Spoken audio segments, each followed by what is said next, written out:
The day I first stepped into the classroom of Professor Zor, I knew my life would never be the same. I had heard rumors about him before, but nothing could prepare me for the reality. He wasn't like any teacher I'd ever seen. While other professors were human, Professor Zor was different, really different. He was half machine, half alien, and it showed. His body was a strange mixture of metallic parts and something that almost looked like liquid, glowing under his skin. His eyes weren't like human eyes either. They were large, shiny, and always seemed to be watching every student at all times. His voice was calm, yet carried a strange echo, as if it came from both his mechanical side and his alien nature. Students were terrified of him, and honestly, I didn't blame them. He was strict. More than strict, really. His exams were legendary for being impossible, and his teaching style was unlike anything I'd experienced. He didn't give lectures like other teachers. Instead, he gave us tasks, challenges that would push us to think for ourselves, to go beyond the textbooks. I had always been an average student. I wasn't the smartest, but I tried my best. However, this course was a real challenge for me. No matter how much I studied, I always seemed to fall short. The material was difficult to grasp, and every time I thought I had figured something out, Professor Zor would throw in a curveball that left me confused and frustrated. It felt like I was constantly a step behind. As the final exam grew closer, the pressure began to build. Everyone knew that if we didn't pass this exam, we wouldn't be able to graduate. The stakes were high, and it was clear that only a few of us would make it. Then, a few days before the exam, something happened that none of us expected. Professor Zor called a meeting, and we all gathered in the classroom, unsure of what to expect. He stood in front of us, his glowing eyes scanning the room. He didn't say a word for a few moments, allowing the silence to settle in. "Students," he began, his voice echoing slightly, "the exam will be different this year. It will not follow the usual pattern. You will not sit in a room and answer questions on a piece of paper. This year, you must face a challenge, a task that will test more than just your knowledge." I felt a wave of unease wash over me. What did he mean by that? It didn't sound like a normal exam at all. "You will be tested not just on your intellect," Professor Zor continued, "but on your ability to adapt, your ability to survive, and your ability to make decisions under pressure. Your task will be unlike anything you faced before, and it will not be easy." A few students whispered nervously to each other. I could see fear in their eyes. They were all wondering the same thing. What was this challenge? What did it mean? Professor Zor paused again before giving us the most shocking news of all. "To pass," he said slowly, "you must complete an unexpected task. You will not know what it is until the exam begins. You must be prepared for anything. Those who fail to adapt will not make it." The room went silent. It felt like the air had been sucked out of the room, and my heart began to race. A test without clear rules. How were we supposed to prepare for that? How could we succeed when we didn't even know what the task would be? The professor's words hung in the air, leaving us all in a state of uncertainty. I couldn't shake the feeling that this wasn't just about passing a test. It was about something much bigger. Professor Zor was always one to push us to our limits, but this was something entirely new. For the rest of the day, I couldn't focus on anything. My mind kept racing with questions. What did he mean by unexpected? Was this some sort of survival test? Would we have to fight alien creatures? Or maybe it was some kind of mind game, where we'd have to solve riddles and puzzles to pass. I had no idea, but the uncertainty was enough to make me anxious. I spent the next few days preparing as best as I could, but I still felt unprepared. I reviewed everything I had learned in the course, but deep down, I knew it wasn't enough. This exam wasn't going to be about memorizing facts or formulas. It was about something else, something deeper. At the mention of creatures, I felt a cold shiver run down my spine. What kind of creatures were we talking about? The glowing plants around us seemed harmless enough, but I had a feeling that this planet held far more dangers than I could see. "Good luck," Professor Zor finished, and with that, his voice disappeared, leaving only the eerie silence behind. I turned to look at the others. A few of the students had already started moving, gathering their things and forming small groups. But there were also a few who were still standing, completely lost. No one had any idea where to go or what to do next. It seemed like the challenge had already begun. Figuring out how to make sense of this strange situation was the first obstacle. I knew I couldn't just stand there. The clock was ticking, and I had to take action. I wasn't the bravest person, but I had learned in the past that waiting around only made things worse. So I took a deep breath and decided to join one of the groups that was already moving. They looked like they had a plan, and maybe, just maybe, I could help them figure out what to do next. As I walked toward the group, I tried to focus on what Professor Zor had said. We had to make it to the central tower, but how? What kind of creatures were we going to face? And what dangers did the environment hold? I had so many questions, but there was no time to ask. All I could do was move forward and try to keep up. The group I joined was made up of 3 students. Dara, a quiet, serious girl who seemed like she knew what she was doing. Max, a loud and confident guy who always seemed to be at the center of attention. And Liam, a soft-spoken, thoughtful guy who was more of a strategist than a fighter. Dara and Max seemed to be taking charge, while Liam stayed mostly in the background, observing everything carefully. "We need to stick together," Dara said as she started walking. "We don't know what's out there, and we don't want to be caught off guard." "Agreed," Max added, looking around nervously. "This place gives me the creeps. Stay close." I fell into step behind them, trying to pay attention to everything around me. The planet was strange, but at the same time, it felt oddly familiar. The ground beneath my feet was solid, but there were patches of strange, glowing moss that seemed to pulse with energy. I couldn't help but wonder what kind of creatures lived in this place, and whether they were as dangerous as Professor Zor had made them sound. We walked for what felt like hours, moving through dense, alien forests and over rocky terrain. The silence was deafening, and every step we took felt like we were being watched. I kept expecting to see something jump out from the shadows, but nothing did. Still, the feeling of being watched never left. "We're getting closer," Dara said, glancing at a map she had pulled from her bag. "The central tower is just up ahead." I breathed a sigh of relief. We were getting somewhere. But as we neared the tower, something strange began to happen. The ground beneath us started to shake, and a low rumbling noise echoed through the air. I felt a jolt of panic shoot through my body. "What's happening?" I asked, my voice shaking. "I don't know," Max said, his voice tight with fear. "Stay alert." Suddenly, the ground split open in front of us, revealing a large, shadowy figure rising from the earth. It was a massive creature, far bigger than anything I had expected. Its body was covered in rough, black scales, and its eyes glowed with an eerie red light. It had sharp claws that dug into the ground as it rose, and its teeth looked like they could tear through metal. I froze, my heart pounding in my chest. This was it, the creature Professor Zor had warned us about, and we were facing it alone. Dara immediately took charge, her voice sharp and commanding. "Stay calm. We need to fight this thing or find a way to escape." Max stepped forward, his hands clenched into fists. "I'm not running from this thing. Let's take it down." But as much as I wanted to help, I didn't feel ready to face this monster. I had no idea how to fight something like this. But I also knew I couldn't just stand there and do nothing. My survival instincts kicked in, and I grabbed a nearby rock, ready to defend myself if needed. The creature roared, shaking the ground beneath our feet, and it lunged at us with terrifying speed. It was fast, and it was strong. We had to think quickly, or we wouldn't make it out alive. "Liam," Dara shouted, "do you have a plan?"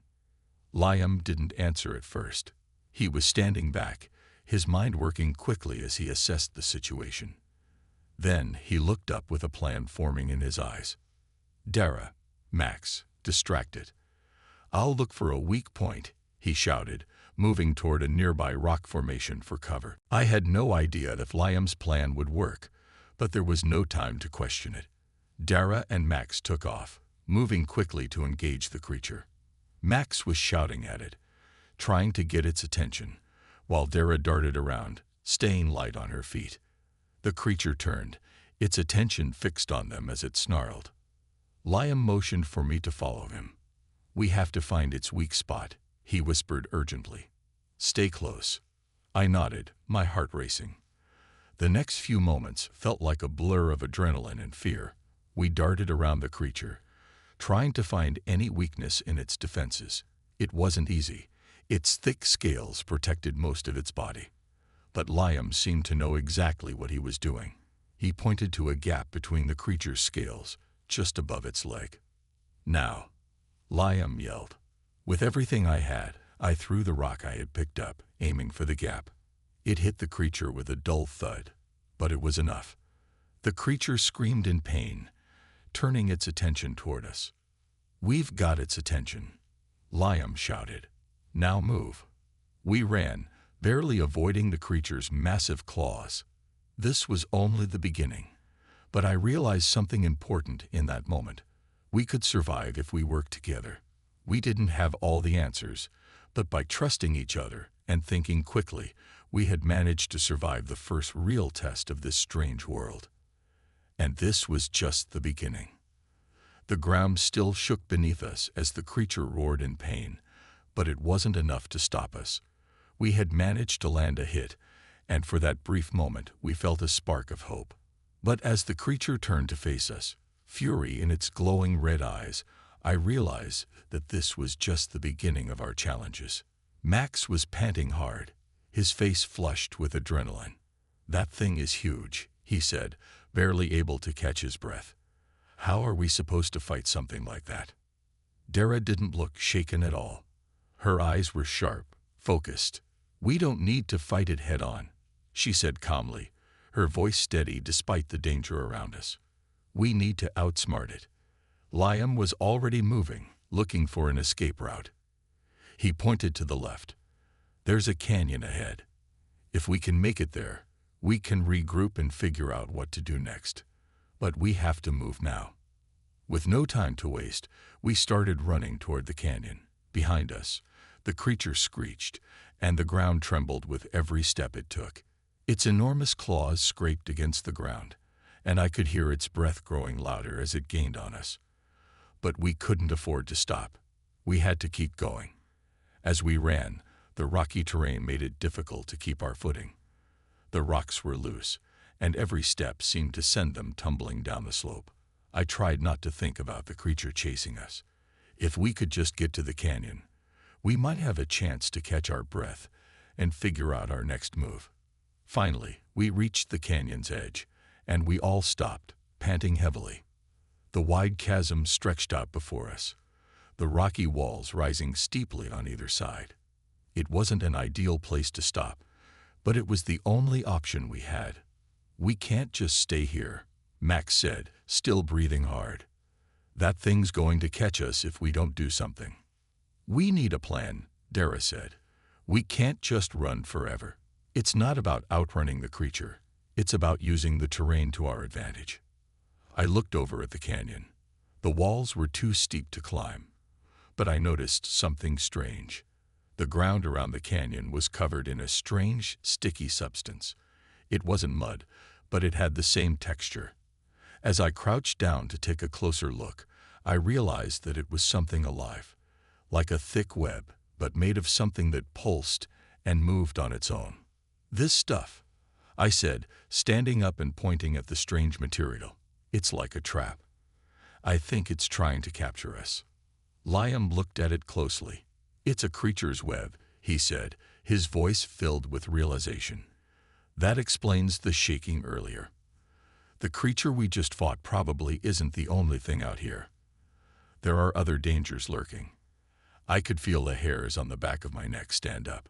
If this web was some kind of trap, then there might be more creatures waiting for us.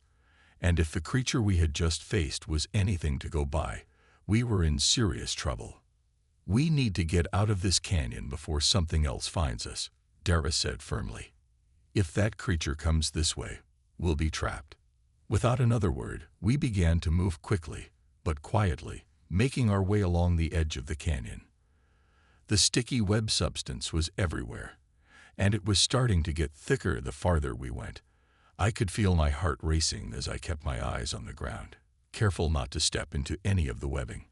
I had no idea what would happen if I did, but I didn't want to find out. As we moved further along the canyon, the air grew colder, and the strange energy that had been humming around us began to grow stronger.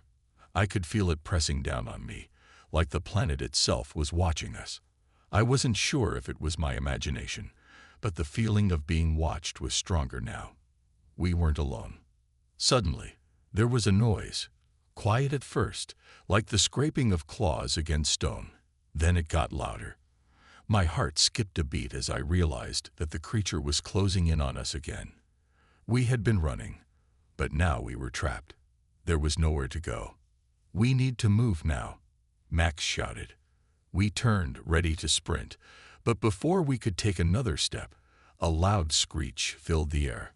From the shadows of the canyon, something massive charged toward us. It was another creature, even bigger than the one we had just fought. Its body was covered in dark, leathery armor, and its eyes glowed an eerie yellow. It moved with terrifying speed, and it was coming straight for us. I froze for a moment, panic taking over. How were we supposed to fight something like this? "Run," Dara shouted. We bolted down the canyon, the creature hot on our heels. It was faster than the first one, and it seemed to know exactly where we were going. The sound of its claws scraping against the stone grew louder as it chased us, and I could feel the vibrations in the ground with every step it took. I pushed myself harder, trying to keep up with the others. My legs were burning, but I couldn't afford to stop. Not now. We reached a bend in the canyon, and I thought we might finally lose the creature. But when I rounded the corner, I saw something worse. There was another creature waiting for us. This one was smaller than the others, but it was just as deadly. It had sharp, glowing teeth and claws like knives, and it was blocking the way forward. "Go back," Liam shouted. "We can't go this way." We turned around, but the larger creature was already catching up. The canyon had become a maze of dead ends, and we were trapped in the middle of it. I didn't know what to do. There was no way out, and the creatures were closing in. Panic started to rise in my chest, but then I remembered what Dara had said earlier. We had to use the terrain to our advantage. Maybe the creatures knew this place better than we did, but we weren't completely powerless. "Over here," I shouted. I had noticed a narrow ledge on the side of the canyon wall. It wasn't much, but it was a chance. It was too narrow for the creatures to fit through, but it might be wide enough for us to climb. I reached for the wall and began to scramble up, hoping the others would follow. Max hesitated for a moment but quickly followed, his face tight with fear. Dara and Liam weren't far behind. We climbed up the rocky wall, our fingers scraping against the rough surface. The ledge was narrow, but it was just wide enough to keep us out of reach of the creatures below. The larger one screeched in frustration, but it couldn't get to us. Once we were all safely on the ledge, we stopped for a moment to catch our breath.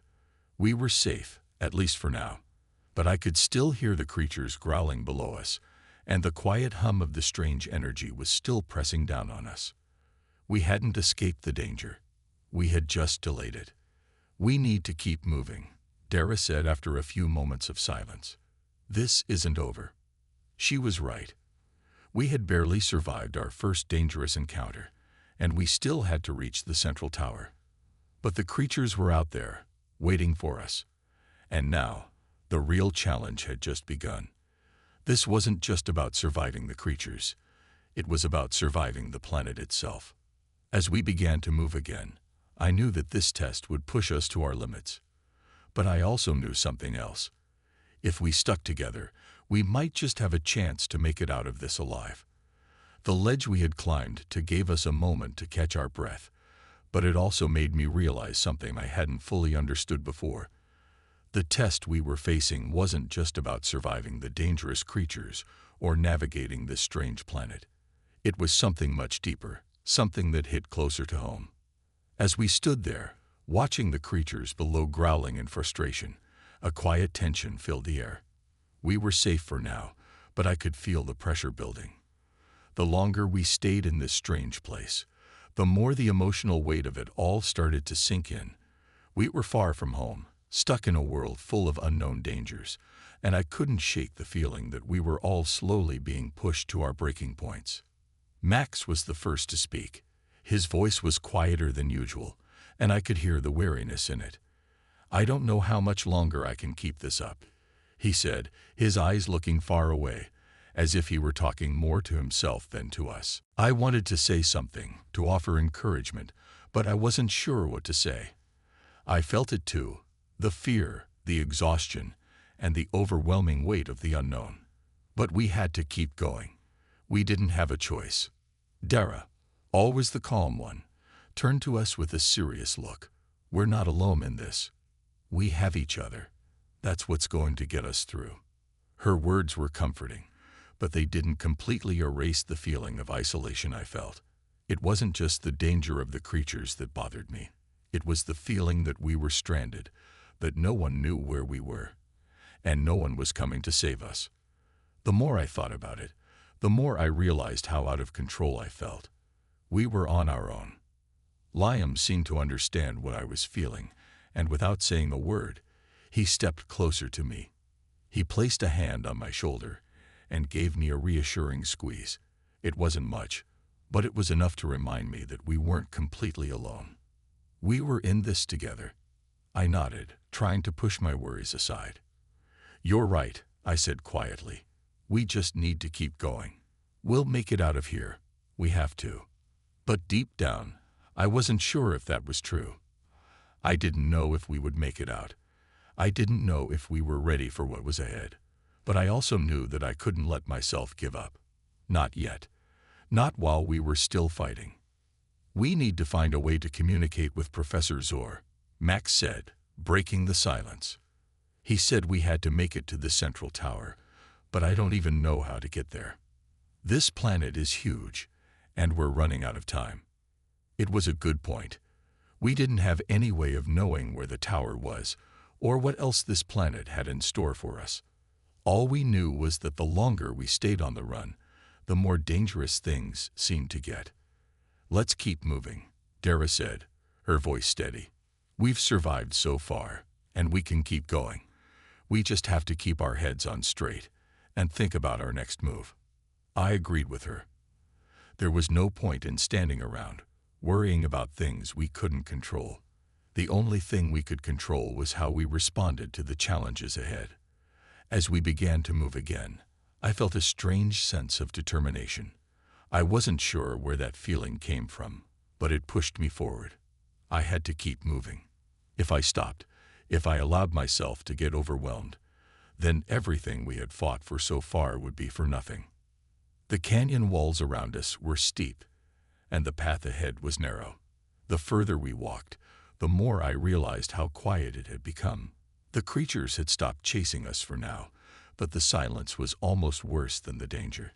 It made everything feel more intense, more surreal, as if we were trapped in some strange dream, unable to wake up. "We're getting close to something," Liam said suddenly, his eyes scanning the landscape ahead. "I think I see something in the distance."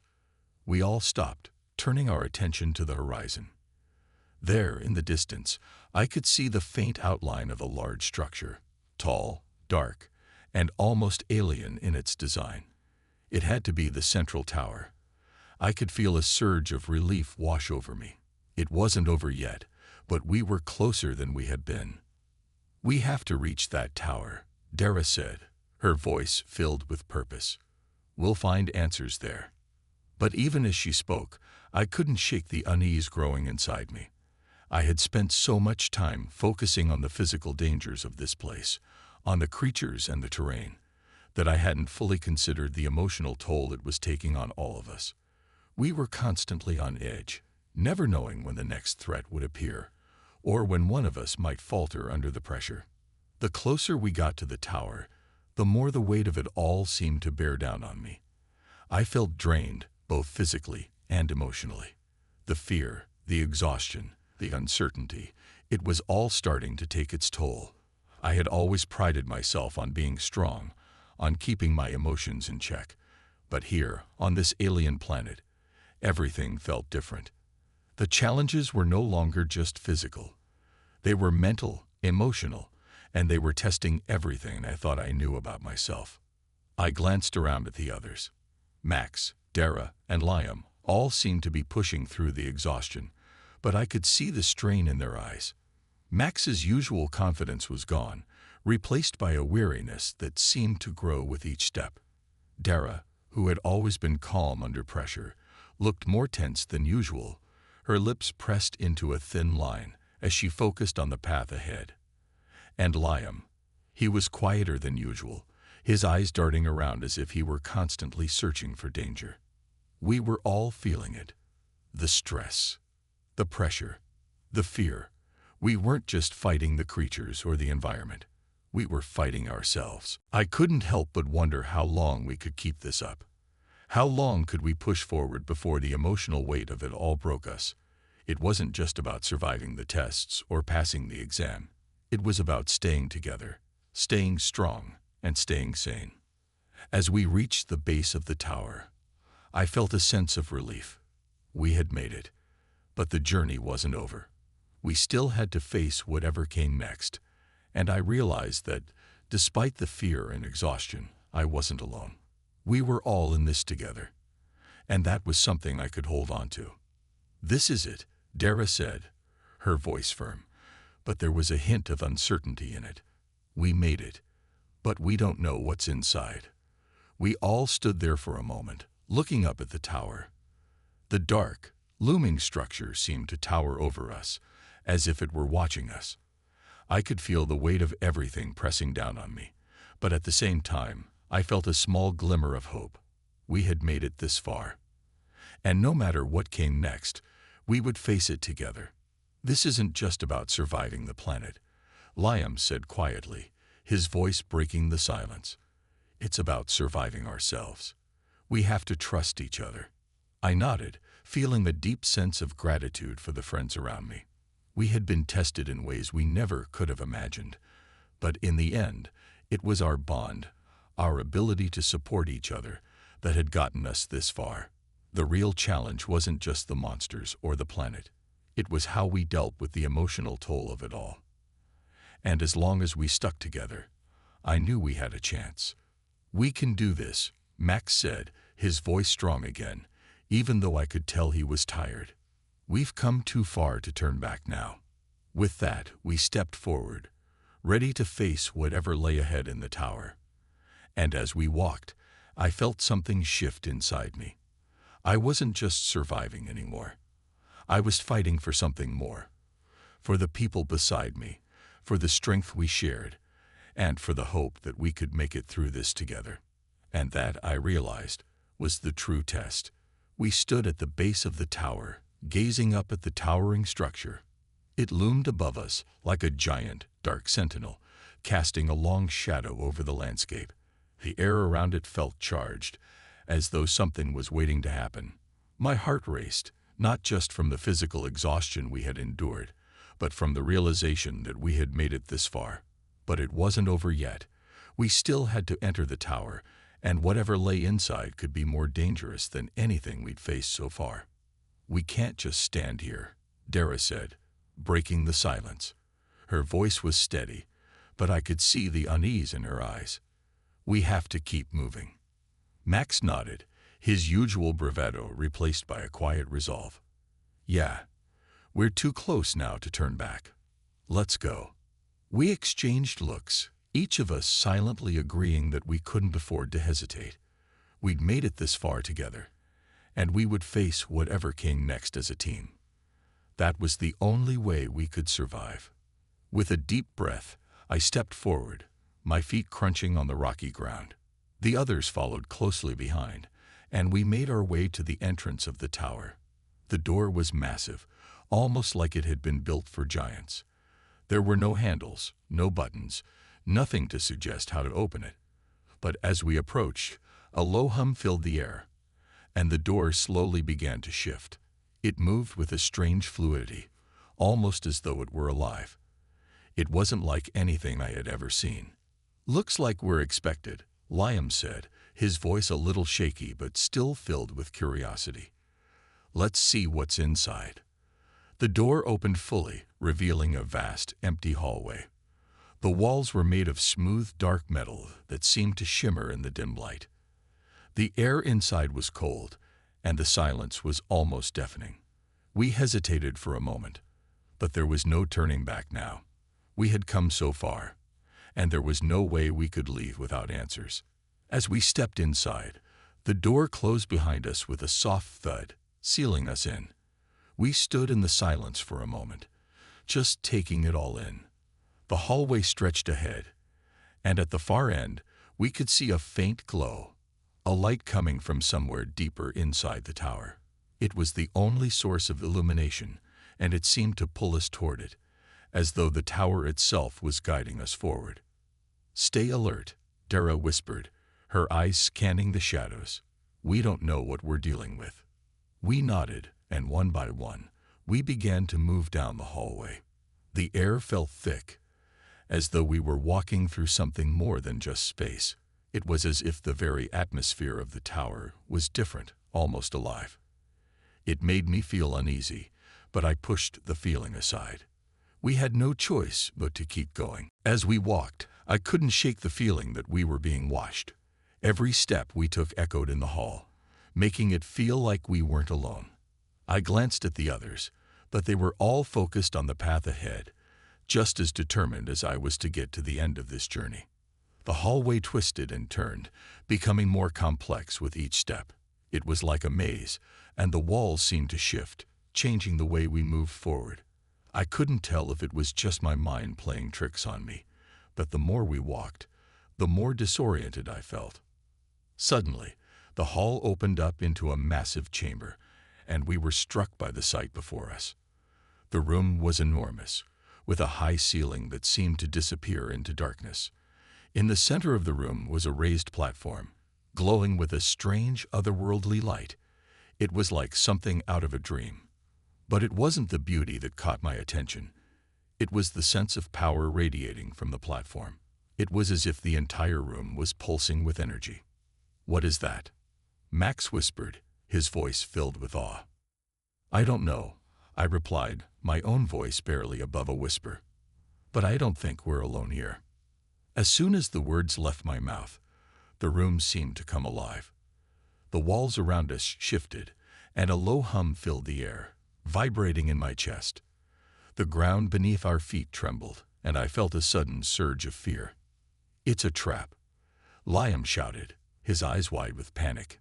"We need to get out of here." But it was too late. The chamber suddenly erupted with a burst of light, blinding us for a moment.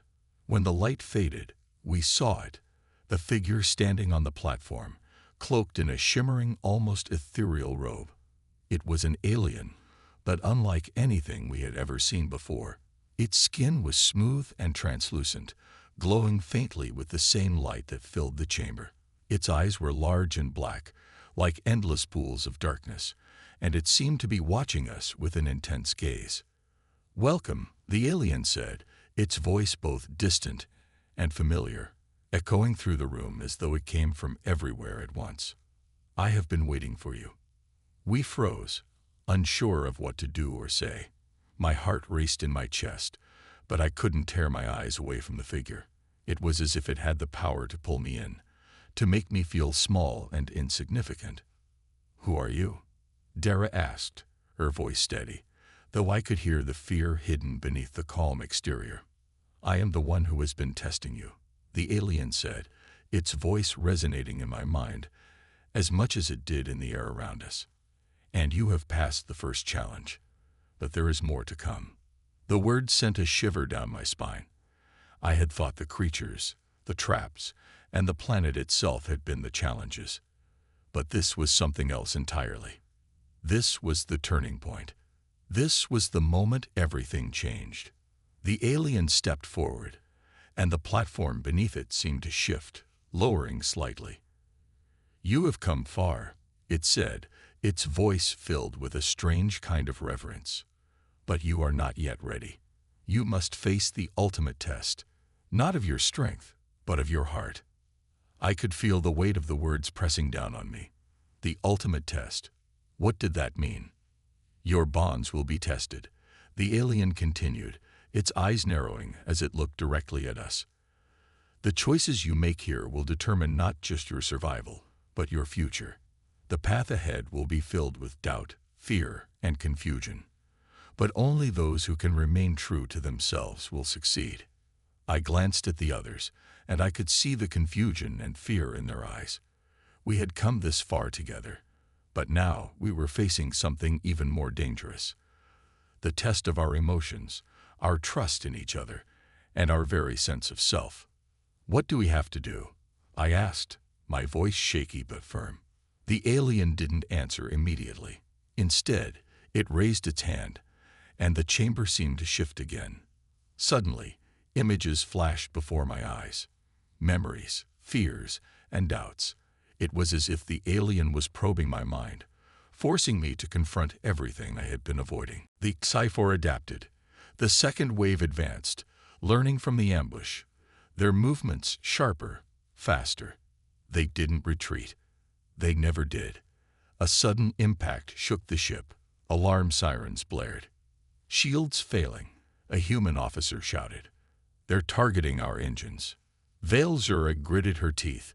"Then we fight harder." She grabbed her blade and turned to leave. Elias frowned. "Where the hell are you going?" "To war," she said simply. He cursed under his breath but followed. The corridors of the warship became a battlefield. Sci-Fi drones had breached the hull, pouring in like insects. They moved with terrifying precision, their metal limbs slicing through soldiers, their red eyes glowing with cold calculation. Veilzura moved like a storm. Her blade sliced through steel and circuitry, sparks flying with every strike. She had spent her life fighting flesh and blood enemies. But these were something else. Elias fought beside her, his rifle blazing. He was fast, precise, his movements honed by years of battle.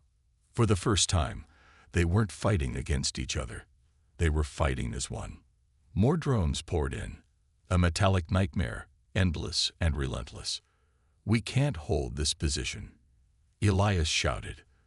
Veilzura growled in frustration. "Then we take the fight to them." She slammed her fist against the emergency hatch, forcing it open. Beyond it, the ship's exterior stretched into space, gravity locks keeping them grounded. Elias stared at her. "You're insane." She smirked. "You humans aren't the only ones who take risks." She leaped into the void, her boots magnetizing to the ship's surface. The battle raged around her, warships colliding, debris floating in the darkness. She sprinted forward, dodging enemy fire, slicing through drones with brutal efficiency. Elias followed, cursing the entire way. They fought their way to the Sci-Fi boarding craft, cutting down the last of the invaders. The moment the final drone fell, the battlefield changed. The human and Zarethi fleets, inspired by the brutal resistance, pushed forward. The Sci-Fi, for the first time, hesitated. Elias grinned. "We're winning." Veilzura wasn't so sure. She looked beyond the battlefield, at the stars. Something felt wrong. And then she saw it. A new Sci-Fi ship emerged from the darkness. Bigger, deadlier. Unlike anything they had faced before. Its surface pulsed with unnatural energy, and as it moved, space itself seemed to warp around it. Veilzura's breath caught in her throat. Elias whispered, "Oh, hell." The war wasn't over. It was just beginning.